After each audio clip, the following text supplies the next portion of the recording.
स्वागत है दोस्तों। आज 8 जुलाई 2023 दिन शनिवार का आज के मुख्य समाचार, बड़ी खबरें, देश और दुनिया का ताजा अपडेट लेकर हाजिर हो गए हैं। देश के अलग अलग राज्यों की ओर से, सरकारों की ओर से महत्वपूर्ण अपडेट, नए नियम, बड़ी घोषणाएं और बड़े ऐलान की जानकारियां लेंगे। बहुत ही महत्वपूर्ण और काम की ताजा खबरों का अपडेट मिलने वाला, इसलिए इस वीडियो को आप पूरा ध्यान से आखिर तक जरूर देखते रहिएगा। हमारे टीम की मेहनत और मोटिवेशन के लिए प्लीज इस वीडियो को आप लाइक भी जरूर कर दीजिएगा। फेसबुक और व्हाट्सएप पर इस वीडियो को आप ज्यादा से ज्यादा शेयर कर दीजिएगा। तो आइए दोस्तों, बिना टाइम विलंब के शुरुआत करते हैं आज की पहली बड़ी खबर। गुजरात हाई कोर्ट ने शुक्रवार को मोदी सरनेम केस में राहुल गांधी की 2 साल की सजा पर रोक लगाने से इंकार कर दिया है। यानी मोदी सरनेम मामले में राहुल गांधी की 2 साल की जो सजा है वो बरकरार है। गुजरात हाई कोर्ट ने सूरत कोर्ट का फैसला कायम रखा है और कहा कि राहुल के खिलाफ 10 केस पेंडिंग है। वहीं कांग्रेस ने गुजरात हाई कोर्ट के फैसले के बाद अब कहा कि हम सुप्रीम कोर्ट जाएंगे। आपको बता दें, 23 मार्च 2023 को सूरत की सेशन कोर्ट ने राहुल गांधी को 2 साल की सजा सुनाई थी। हालांकि इस फैसले के 27 मिनट बाद ही उन्हें जमानत मिल गई थी। इसके अगले दिन 24 मार्च को राहुल गांधी की संसद की सदस्यता भी चली गई थी। वहीं मानहानि मामले में सुप्रीम कोर्ट में याचिका दाखिल करेंगे राहुल गांधी, कांग्रेस ने ऐलान किया।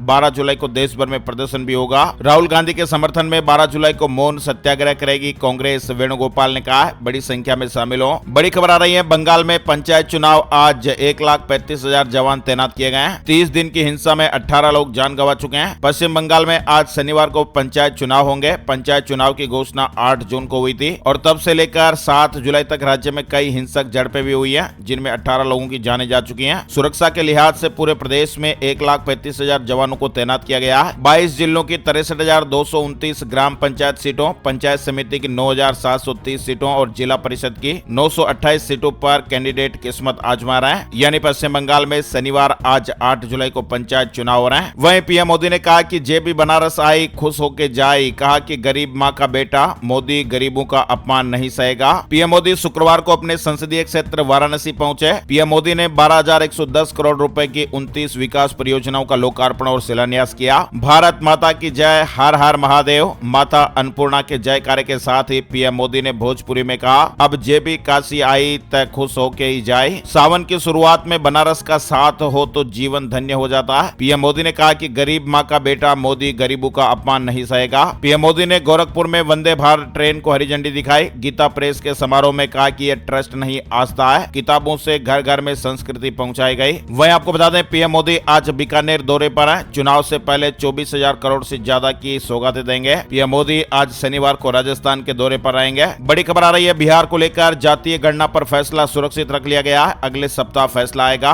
पटना हाईकोर्ट में 5 दिन तक बहस चली। चीफ जस्टिस की बेंच में सुनवाई हुई। पटना हाईकोर्ट में 5 दिनों तक चली जातीय गणना की सुनवाई शुक्रवार को पूरी हो गई। सुनवाई पूरी होने के बाद याचिकाकर्ताओं की ओर से दलील रखने वाले वकील ने बताया कि आज सुनवाई पूरी हो गई। कोर्ट ने फैसला सुरक्षित रख लिया है। वहीं दिल्ली से बड़ी खबर आ रही है। खबरों में बताया जा रहा है कि दिल्ली के पूर्व उप मुख्यमंत्री और आम आदमी पार्टी नेता मनीष सिसोदिया को ईडी की तरफ से एक और झटका लगा है। ईडी ने शुक्रवार को मनीष सिसोदिया, उनकी पत्नी और अन्य की 52 करोड़ रुपए से अधिक की संपत्ति कुर्क की है। लेकिन इन्हीं खबरों के बीच करोड़ों की संपत्ति नहीं, सिसोदिया के 2 फ्लैट और 11.5 लाख रुपए जब्त हुए हैं। आम आदमी पार्टी ने इस तरह की जानकारी दी है। केजरीवाल सरकार में मंत्री आतिशी मरलेना ने सिसोदिया की जब्त की गई संपत्ति को लेकर अलग ही दावा किया है। वहीं बड़ी खबर, भारतीय जनता पार्टी ने 4 राज्यों में चुनाव प्रभारी नियुक्त किए हैं। केंद्रीय कोयला मंत्री प्रहलाद जोशी को राजस्थान, केंद्रीय मंत्री भूपेंद्र यादव को मध्य प्रदेश, ओपी माथुर को छत्तीसगढ़ और प्रकाश जावड़ेकर को तेलंगाना का जिम्मा सौंपा गया है। पार्टी ने इन राज्यों के सह प्रभारियों की भी नियुक्ति की है। कोयला मंत्री प्रहलाद जोशी को राजस्थान की जिम्मेदारी मिली है। 2022 में उत्तराखंड में जीत दिलाई थी। वहीं बड़ी खबर है, सुनीता अग्रवाल बनी गुजरात हाई कोर्ट की चीफ जस्टिस। सोनिया जी गोकानी के बाद इस पद पर नियुक्त होने वाली दूसरी महिला। गुजरात हाई कोर्ट में चीफ जस्टिस के तौर पर सुनीता अग्रवाल की नियुक्ति हो गई है। सुनीता अग्रवाल जी दूसरी महिला जस्टिस है जो इस पद पर नियुक्त हुई है। बड़ी खबर आ रही है, बालासोर ट्रेन हादसे में 3 रेल अफसर गिरफ्तार कर लिए गए, अरेस्ट हुए हैं। सीबीआई ने इन पर गैर इरादतन हत्या और सबूतों को मिटाने का केस दर्ज किया है। यानी उड़ीसा के बालासोर में पिछले महीने हुए ट्रिपल ट्रेन हादसे में सीबीआई ने शुक्रवार को 3 रेल कर्मचारियों को गिरफ्तार किया। आपको बता दें, इस रेल हादसे में 293 से ज्यादा लोगों की मौत हो गई और 1000 से ज्यादा लोग घायल हुए थे। सूत्र ये कह रहे हैं कि इन तीनों की लापरवाही के कारण ही हादसा हुआ। सूत्र ये भी दावा कर रहे हैं कि तीनों आरोपी जानते थे कि उनकी लापरवाही से ही बड़ा हादसा हो सकता है। वहीं केरल में दिमाग खाने वाले अमीबा से एक की मौत, ये नाक से शरीर में घुसता है। अधिकारियों ने कहा कि दूषित पानी से न नहाएं। केरल के अलपुजा में दूषित पानी में रहने वाले फ्री लिविंग अमीबा के कारण एक 15 15 साल के लड़के की मौत हो गई। ये लड़का 10वीं का विद्यार्थी था। जांच में इन्फेक्शन का पता चला। एक झरने में नहाने के बाद वह इसकी चपेट में आ गया था। दिमाग खाने वाला अमीबा नाम से ये मशहूर है। दरअसल अमेरिका के सेंटर ऑफ डिजीज कंट्रोल के मुताबिक PAM एक ब्रेन इन्फेक्शन है जो अमीबा या नेगलेरिया फाउलेरी नामक एकल कोशिका वाले जीव से होता है। और ये अमीबा मिट्टी और गर्म ताजे पानी जैसे झीलों, नदियों और गर्म झरनों में रहता है। और इसे आमतौर पर दिमाग खाने वाला अमीबा कहा जाता है, क्योंकि जब ये अमीबा युक्त पानी नाक में जाता है तो ये ब्रेन को इन्फेक्टेड कर देता है। हालांकि दूषित पानी पीने से संक्रमण नहीं होता। इसके कुछ लक्षण भी है।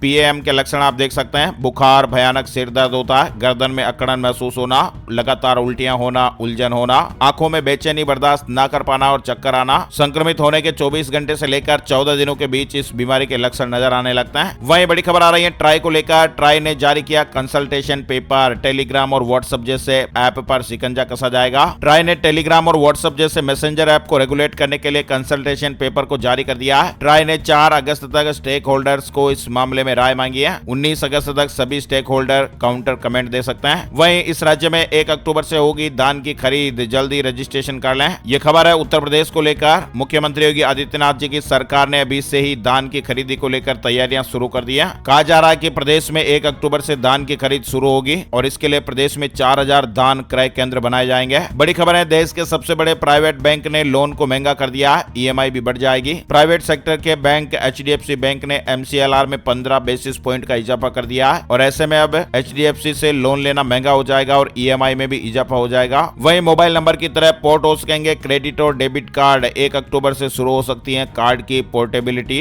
रिजर्व बैंक ऑफ इंडिया ने सर्कुलर जारी कर लोगों से राय मांगी है। 1 अक्टूबर से क्रेडिट कार्ड, डेबिट कार्ड और प्रीपेड कार्ड यूजर को अपनी पसंद का कार्ड नेटवर्क जैसे कि वीजा, मास्टर, रुपए चुनने का ऑप्शन मिल सकता है। यानी जिस तरह से आप अपना मोबाइल नंबर बिना बदले एक टेलीकॉम ऑपरेटर से दूसरे टेलीकॉम ऑपरेटर में स्विच कर सकते हैं, ठीक उसी प्रकार से अब डेबिट और क्रेडिट कार्ड भी आप पोर्टेबिलिटी के तहत फायदा ले पाएंगे। RBI ने एक सर्कुलर जारी कर इसका प्रस्ताव दिया और 4 अगस्त 2023 तक सुझाव मांगे। वहीं वेस्ट बंगाल से जुड़ी बड़ी खबर। 32,000 प्राथमिक शिक्षकों की नौकरी रद्द नहीं होगी। हाईकोर्ट के फैसले पर सुप्रीम कोर्ट की रोक लग गई है। कलकत्ता हाईकोर्ट के जज अभिजीत गंगोपाध्याय के 32,000 प्राथमिक शिक्षकों की नौकरियां रद्द करने के आदेश को सुप्रीम कोर्ट ने खारिज कर दिया। हालांकि साथ ही सुप्रीम कोर्ट ने यह भी कहा कि मामले की सुनवाई हाईकोर्ट में दोबारा होगी। वहीं दोस्तों एक बड़ी काम की और महत्वपूर्ण खबर है। Health is wealth. स्वास्थ्य ही हमारा असली धन होता है। स्वास्थ्य ठीक है तो सब कुछ ठीक है, वरना फिर पैसा, धन, दौलत कुछ भी काम नहीं आने वाला। पहला सुख निरोगी काया। बड़ी खबर आ रही है विशेषज्ञों की यह सलाह कि लिफ्ट की जगह आप सीढ़ियों का उपयोग कर सकते हैं। 50 सीढ़ी चढ़ना मतलब 2000 कदम चलने के जितना लाभकारी है। नियमित व्यायाम करने से सिर्फ आपका फिटनेस ही ठीक नहीं रहता, बल्कि ये कई क्रोनिक बीमारियों के जोखिम को भी कम करने में आपके लिए बहुत ही अच्छा तरीका है। अमेरिकन हार्ट एसोसिएशन के शोधकर्ताओं ने कहा कि सभी उम्र के लोगों को नियमित रूप से 30 से 45 मिनट के व्यायाम का लक्ष्य रखना चाहिए। वहीं अगर आप लिफ्ट का प्रयोग करते हैं तो इसे बंद करें और सीढ़ियों का प्रयोग करें। सीढ़ी चढ़ने के उसी प्रकार के लाभ है जैसे नियमित वॉकिंग और सप्ताह में 5 दिन 30 मिनट व्यायाम के। इसलिए दिनचर्या में ये छोटा सा बदलाव आपके लिए बहुत ही ज्यादा फायदेमंद हो सकता है। अगर आप एक सीढ़ी चढ़ते हैं तो अमूमन ये उतनी कैलोरी बर्न करता है जितना कि आप 4 कदम चलकर बर्न करते हैं। और इस तरह से अगर आप रोजाना 50 सीढ़ी चढ़ते हैं तो ये 2000 कदम चलने जितना लाभकारी हो सकता है। ज्यादा देर तक बैठे रहने के कारण होने वाले शारीरिक दुष्प्रभावों को कम करने और कैलोरी बर्निंग को बढ़ावा देने में इसके लाभ हो सकते हैं। जितनी अधिक कैलोरी आप बर्न करेंगे, वजन बढ़ने का खतरा उतना ही कम होगा।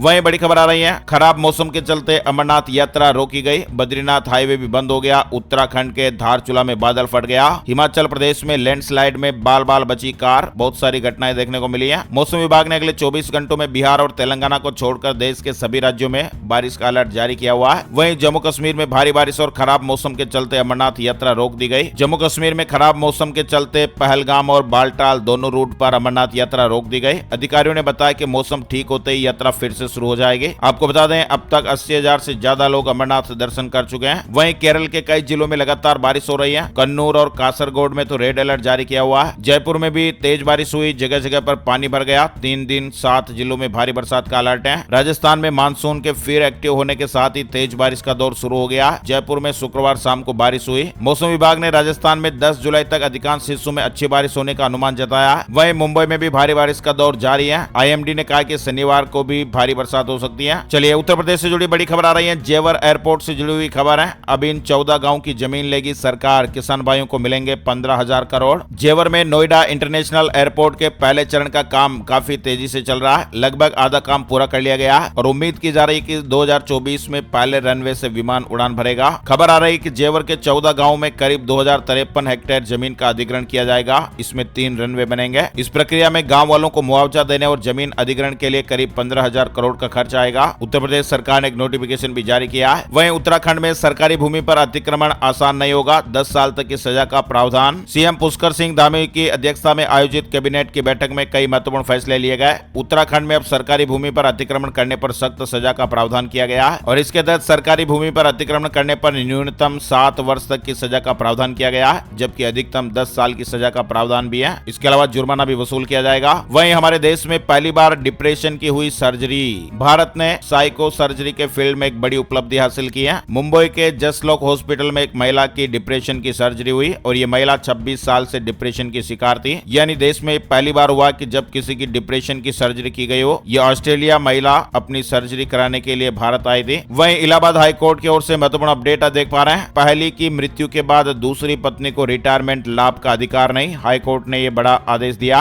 इलाहाबाद हाईकोर्ट ने आदेश में कहा कि मृतक कर्मचारी की पहली पत्नी की मृत्यु के बाद दूसरी पत्नी पारिवारिक पेंशन पर दावा करने का अधिकार नहीं रखती है। कोर्ट ने कहा कि पहली पत्नी को ही मृतक कर्मचारी की वैधानिक आश्रित माना जा सकता है और पहली पत्नी के जीवन काल में दूसरा विवाह विधि की दृष्टि में शून्य है, इसलिए दूसरी पत्नी मृतक कर्मचारी के आश्रित के रूप में सेवानिवृत्ति का लाभ पाने के अधिकारी नहीं है। वहीं देश का पहला एलिवेटेड टैक्सीवे तैयार हो गया, 13 जुलाई को उद्घाटन होगा। दरअसल दिल्ली के IGI इंटरनेशनल एयरपोर्ट पर एलिवेटेड ईस्टर्न क्रॉस टैक्सीवे यानी ECT का निर्माण कार्य पूरा कर लिया गया और इसी महीने 13 जुलाई को केंद्रीय उड्डयन मंत्री ज्योतिरादित्य सिंधिया इसका उद्घाटन करेंगे। और IGI एयरपोर्ट देश का पहला ऐसा एयरपोर्ट बन गया जहां पर विमानों के आवाजाही के लिए एलिवेटेड टैक्सीवे की सुविधा है। बड़ी खबर आ रही है, महिंद्रा स्कॉर्पियो एन ने बनाया Guinness world record. Mahindra Scorpio N ने 13 घंटे की समय सीमा के भीतर 1100 रेत के टीलों और 50 डिग्री सेल्सियस के बाहरी तापमान पर पार किया। वहीं कर्नाटक बजट से जुड़ी बड़ी खबर है। कर्नाटक के CM सिद्धारमैया ने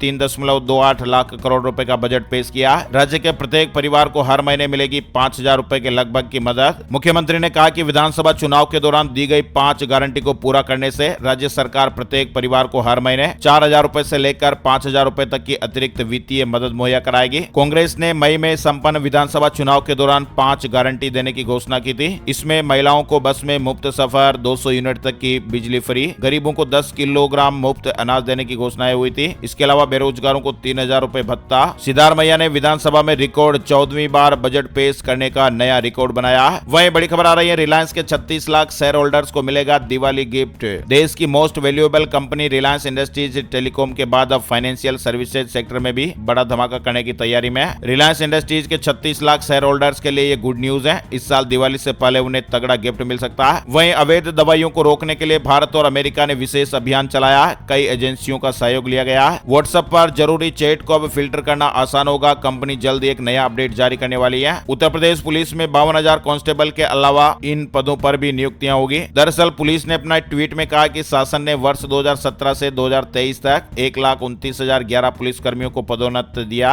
अभ्यर्थी ध्यान रखें कि 52,000 से अधिक पदों की कांस्टेबल भर्ती के लिए जल्दी अधिसूचना जारी होने वाली है। वहीं बृजभूषण सिंह 18 जुलाई को कोर्ट में पेश होंगे, कहा कि मुझे कोई छूट नहीं चाहिए। वहीं अब आलोक बनेंगे IAS। ज्योति मौर्य केस में एक नया मोड़। कई नामी कोचिंग संचालकों ने आलोक को यह ऑफर दिया है और कहा कि वो फ्री में कोचिंग लें, पढ़ाई करें और IAS बने। यानी SDM ज्योति मौर्य और उनके पति आलोक मौर्य के विवाद में हर रोज नए खुलासे हो रहे हैं। आलोक मौर्य ने एक आरोप लगाया कि ज्योति मौर्य ने अपनी पहली नौकरी फर्जीवाड़े से पाई थी। वहीं SDM ज्योति का जिसके साथ अफेयर, उसके घर पर भी बवाल मचा हुआ है। मनीष दुबे और उनकी पत्नी के बीच भी कुछ ठीक नहीं चल रहा है। बताया जा रहा है कि पति पत्नी और वो की इस कहानी में यानी मनीष की पत्नी ने भी अब खुद को अलग कर लिया है। SDM ज्योति मौर्य और उनके पति आलोक मौर्य के बीच की कहानी सोशल मीडिया से लेकर हर जगह चर्चा का विषय बनी हुई है। आप लोगों ने भी बहुत सारे वीडियो देखे होंगे, खबरें देखे होंगे। दोनों का विवाद अदालत में भी पहुंच चुका है। वहीं ज्योति के पति ने एक और आरोप लगाया और कहा कि होमगार्ड में जिला कमांडेंट मनीष दुबे से पत्नी का अफेयर चल रहा है। इतना ही नहीं, वो मनीष के साथ मिलकर आलोक ने कहा कि उसकी जान भी ले सकते हैं। आलोक की शिकायत पर DG होमगार्ड BK मौर्य ने मनीष के खिलाफ जांच के आदेश भी दे दिए हैं। चलिए बड़ी खबर की बात करते हैं। औंधे मुंह गिरा सरिया का दाम, घर बनवाने का बेहतरीन मौका। घर तैयार कराने में वैसे तो सीमेंट, ईंट और अन्य मटेरियल की जरूरत होती है, लेकिन सरिया भी एक बहुत बड़ा रोल निभाता है। फिलहाल खबरें आ रही है सरिया की कीमतों कीमतों में बड़ी गिरावट देखने को मिल रही है। दिल्ली से गोवा तक पिछले महीने की तुलना में इसके दामों में कमी आई है। वहीं डीमेट अकाउंट से जुड़ी बड़ी खबर, 13 महीने में सबसे अधिक डीमेट खुले जून में, यानी कि नए निवेशक बढ़ रहे हैं। लेकिन एक्सपर्ट ने सतर्क भी किया, शेयर मार्केट लगातार नई ऊंचाइयों को छू रहा है और इसके चलते शहरों में निवेश करने को लेकर क्रेज भी दिखाई दे रहा है। नए निवेशक धड़ाधड़ डीमेट अकाउंट खुलवा रहे हैं। जून महीने के आंकड़ों से इस तरह की पुष्टि हो रही है। बड़ी खबर आ रही है एशियन गेम्स को लेकर बीसीसीआई का बड़ा फैसला। अब आईपीएल की तर्ज पर होगा एक घरेलू टूर्नामेंट। राजस्थान में पीटीआई भर्ती परीक्षा का फाइनल रिजल्ट जारी हो गया। 5546 से 4189 पदों पर अभ्यर्थियों का सिलेक्शन हुआ। 1357 पद खाली रह गए। उत्तर प्रदेश में भी नौकरियों का पिटारा खुलने वाला। 25,000 नए पैक्स से 1 लाख लोगों को रोजगार मिलेगा। उत्तर प्रदेश के ग्रामीण क्षेत्रों में सहकारिता विभाग 25,000 बहुउद्देशीय ग्रामीण सहकारी समिति बी पैक्स खोलेगा और इन बी पैक्स के माध्यम से 1 लाख लोग सीधे रोजगार से जुड़ेंगे। इसके अलावा उत्तर प्रदेश में जमीन खरीदने से पहले सावधान हो जाएं। कई बातों की जरूरी जानकारियां ले लें, वरना नुकसान उठाना पड़ सकता है। ग्राम समाज की आरक्षित श्रेणी की जमीनों का भूमि उपयोग मनमाने तरीके से नहीं बदला जा सकेगा। खास करके चरागाह, तालाब और कब्रिस्तान, शमशान की जमीनों पर मनमाने तरीके से निर्माण भी नहीं किया जा सकेगा। वहीं छोटू के बाद अब Munna LPG cylinder. LPG gas cylinder की कीमतें लगातार बढ़ रही है। इंडियन ऑयल ने लोगों की जरूरतों को देखते हुए मुन्ना गैस सिलेंडर लॉन्च करने का ऐलान किया है। ये गैस सिलेंडर 5 किलो वाले छोटू सिलेंडर से भी छोटा होगा। इस गैस सिलेंडर की पूरी डिटेल भी सामने आ गई है। एलपीजी गैस सिलेंडर को लेकर यह बड़ा अपडेट आया है। इंडियन ऑयल कॉर्पोरेशन ने नया gas cylinder Munna cylinder launch करने का प्लान बनाया है, जिसका वजन 2 किलो होगा और इस 2 किलो वाले मुन्ना सिलेंडर की शुरुआत नॉर्थ ईस्ट से होगी। सबसे पहले इसके बोटलिंग यूनिट की शुरुआत त्रिपुरा और गुवाहाटी में होगी। इसकी कीमत प्रति किलोग्राम गैस के आधार पर तय होगी, जो नियमित घरेलू सिलेंडर के प्रति किलो गैस के बराबर होगी। और इस हल्के गैस सिलेंडर का फायदा उन लोगों को मिलेगा जिनके पास स्थानीय एड्रेस प्रूफ नहीं है। जिन लोगों के पास गैस की खपत कम है या जो पहाड़ी जगहों पर रह रहे हैं, कम जगह के कारण इसे ढोकर ले जाना भी आसान है। चलिए बड़ी खबर आ रही है दिल्ली को लेकर। अब इस फिल्म को लेकर हुआ विवाद। हिंदू महासभा ने जताई आपत्ति, बैन करने की मांग की गई है। अक्षय कुमार अभिनीत ओ माय गॉड मूवी को लेकर अब विवाद शुरू हो गया है। दरअसल इसका पोस्टर देखने के बाद अखिल भारतीय हिंदू महासभा ने सवाल उठाया। बॉलीवुड फिल्मों को लेकर विवाद कम होने का नाम नहीं ले रहा। बिहार से जुड़ी बड़ी खबर, अब नहीं चलेगी टीचर्स की लेट लतीफी। राज्य भर के शिक्षक 16 जुलाई से ही मोबाइल ऐप पर हाजिरी बनाएंगे। अब शिक्षक मोबाइल ऐप से अपनी उपस्थिति दर्ज कराएंगे। बायोमेट्रिक सिस्टम के कारण शिक्षकों की उपस्थिति में सुधार हुआ। वहीं अमेरिका अब यूक्रेन को देगा घातक क्लस्टर बम। दुनिया के 120 देशों ने बैन लगाया है। रूस के खिलाफ यूक्रेन युद्ध में अब अमेरिका प्रतिबंधित क्लस्टर बम देने जा रहा है। बताया जा रहा है कि बाइडेन प्रशासन जल्द ही इस क्लस्टर बम को यूक्रेन को देने की मंजूरी दे सकता है। इस बम पर दुनिया के 120 देशों ने प्रतिबंध लगा रखा है। खबरें आ रही कि अब परमाणु बम से यूक्रेन की तबाही हो सकती है। न्यूक्लियर प्लांट पर रहस्यमय चीज दिखाई दी। सैटेलाइट इमेज से हड़कंप मचा हुआ है। रूस और यूक्रेन के बीच युद्ध का सिलसिला लगातार जारी है, जो थमने का नाम नहीं ले रहा। दोनों देश एक दूसरे पर ड्रोन और मिसाइलों के जरिए हमला कर रहे हैं। यूक्रेन के न्यूक्लियर पावर प्लांट की सैटेलाइट तस्वीर जारी हुई है, जिसको लेकर यूक्रेन में हड़कंप मच गया। वहीं राजस्थान में नर्सिंग और पैरामेडिकल संवर्ग में पदों में बढ़ोतरी हो गई है। अब 20,546 पदों पर सीधी भर्ती होगी। वहीं गहलोत सरकार अब हर दिन देगी 2,75,000 के इनाम। सरकारी योजनाओं पर वीडियो कॉन्टेस्ट शुरू हो गया। सीएम अशोक गहलोत ने इसकी शुरुआत कर दी है। 1 महीने तक रोज इनाम बांटे जाएंगे। जन सम्मान वीडियो कॉन्टेस्ट है, जिसमें पार्टिसिपेट कर सकते हैं। राजस्थान सरकार की योजनाओं पर 30 से लेकर 120 सेकंड का वीडियो बनाना। एक या ज्यादा योजनाएं इसमें आप ले सकते हैं और ये वीडियो हैशटैग के साथ जन सम्मान जय राजस्थान के साथ कम से कम 2 सोशल मीडिया प्लेटफॉर्म पर अपलोड करना है और इसके बाद फिर वेबसाइट jansamman.rajasthan.gov.in पर इन दोनों पोस्ट का लिंक सबमिट करना है। रोज 1 लाख रुपए तक जीतने का मौका मिलेगा। 100 लोगों को प्रेरणा पुरस्कार भी मिलेगा। पहला पुरस्कार 1 लाख रुपए, दूसरा पुरस्कार 50,000 रुपए, तीसरा पुरस्कार 25,000 रुपए होगा। वीडियो कॉन्टेस्ट के विजेताओं का फैसला जूरी करेगी। सूचना और जनसंपर्क विभाग को इस वीडियो कॉन्टेस्ट का जिम्मा दिया गया है। चलिए आगे बढ़ते हैं। बड़ी खबर, सोने चांदी के rate. Gold price today, silver price today. सोना सस्ता हुआ है, चांदी के भाव टूट गए। सोना चांदी के खरीदारों के लिए तो ये गुड न्यूज है। सोने और चांदी की कीमतों में शुक्रवार को गिरावट देखने को मिली। भारतीय सराफा बाजार में शुक्रवार 7 जुलाई 2023 को सोने और चांदी के दामों में गिरावट हुई है। सोने के भाव 59,240 रुपए प्रति 10 ग्राम पर है। वहीं चांदी 71,250 रुपए में बिकी। दिल्ली सराफा बाजार का एक ताजा रेट अपडेट था। आइए दोस्तों बात कर लेते हैं वेदर न्यूज एंड एनालिसिस में संपूर्ण भारत का आज 8 जुलाई 2023 का मौसम पूर्वानुमान। मौसम की जानकारी का ताजा अपडेट आ गया। स्काईमेट वेदर अपडेट के मुताबिक, यानी कि मौसम की जानकारी देने वाली संस्था स्काईमेट के अनुमान के अनुसार अगले 24 घंटों के दौरान गुजरात, कोंकण और गोवा, तटीय कर्नाटक, केरल, तेलंगाना के कुछ इलाके, विदर्भ, दक्षिण मध्य प्रदेश और छत्तीसगढ़ के कुछ इलाकों में मध्यम से भारी बरसात हो सकती है। उत्तर पूर्व भारत, जम्मू और कश्मीर, उत्तराखंड, हिमाचल प्रदेश, राजस्थान के कुछ इलाके, दिल्ली एनसीआर, पश्चिमी उत्तर प्रदेश, मध्य प्रदेश के शेष इलाके, बिहार के कुछ इलाके, गंगेय पश्चिम बंगाल और छत्तीसगढ़ में भी हल्की बारिश देखने को मिल सकती है। इसके अलावा उत्तरी राजस्थान, तटीय उड़ीसा, तटीय आंध्र प्रदेश, आंतरिक तमिलनाडु, आंतरिक कर्नाटक और लद्दाख में भी हल्की बारिश हो सकती है। आज के मुख्य समाचार अपडेट में फिलहाल बस इतनी ही खबरें। अगर आपको हमारा ये प्रयास अच्छा लगा तो प्लीज इस वीडियो को आप लाइक जरूर करिएगा, फेसबुक और व्हाट्सएप पर भी ज्यादा से ज्यादा शेयर कर दीजिएगा। पहली बार ये वीडियो आप देख रहे हैं तो लाल वाला सब्सक्राइब का बटन भी जरूर दबा दीजिएगा, ताकि आपके मोबाइल पर ऐसी ताजा खबरों का वीडियो हर रोज आपको मिलता रहेगा। आप हमेशा अपडेट रहते रहेंगे। Thank you, take care, goodbye, जय हिंद, जय भारत, वंदे मातरम।